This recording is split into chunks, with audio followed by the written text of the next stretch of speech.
మన కొరకు వ్రాయబడి ఉన్నాయి. చెప్పండి, దేవుని వాగ్దానములు ఎన్నైనను అవన్నీ అవునని ఆమేనని మన కొరకు వ్రాయబడి ఉన్నాయి. అదే పౌలు మరొక కొరింథీ పత్రికలో అంటారు, ఈ వాగ్దానములు మనకి ఉన్నవి గనక దేవుని భయముతో వణకుతో పరిశుద్ధతను సంపూర్తి చేసుకొనుచు శరీరమునకు ఆత్మకు కలిగిన ప్రతి కల్మషము నుండి పరిశుద్ధ. మనకు ఈ వాగ్దానములు ఉన్నవి గనక, ఇక్కడే కొంచెం మనస్సు పెట్టి ఆలకించండి.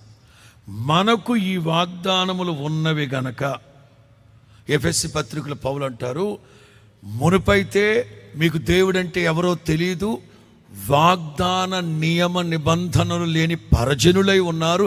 ఇప్పుడైతే మనకు వాగ్దానాలు ఉన్నాయి. మంచిదే, 1260 వాగ్దానాలు ఉన్నాయి. కానీ